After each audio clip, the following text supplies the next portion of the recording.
classified setting, and since the president has put this out there, and Mike Pompeo has said that the threat was to embassies, including embassies, did they tell you there was a threat to U.S. embassies in your briefing? So it's not confusing to me, Kate. So I can't go into specific details. What I can tell you is consistently in the multiple briefings I've received on this, they have not shown imminence.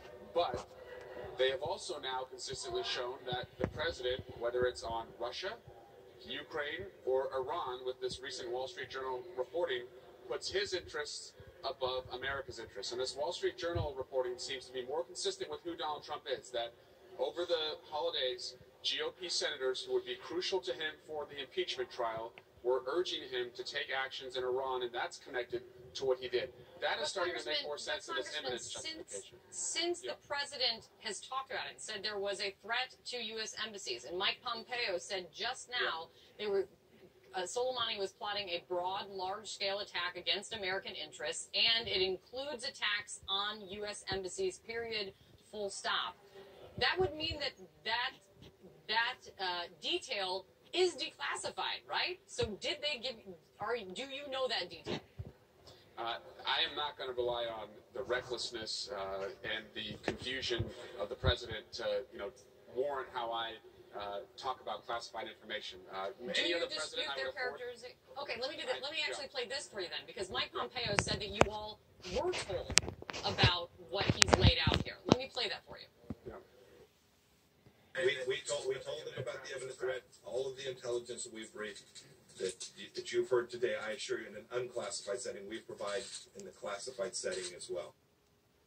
So Mike Pompeo says, go ahead.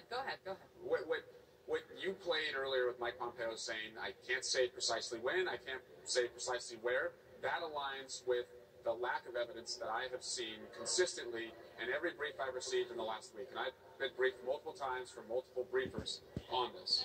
Can all of these things be true?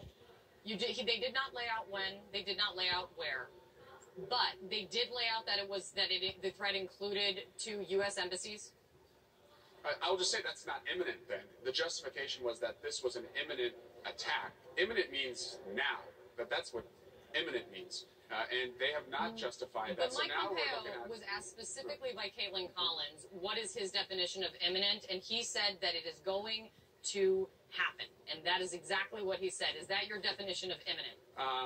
No, because that's also the definition of, New Year's Eve. New Year's Eve 2020 is going to happen. It's just 350 some odd days away. That's not imminent. And so that was the justification that they gave. It's not adding up now. And now as the Wall Street Journal and others start to report, I fear that this president acted out of his own political interest and jeopardized the national security of the United States by dramatically escalating the conflict.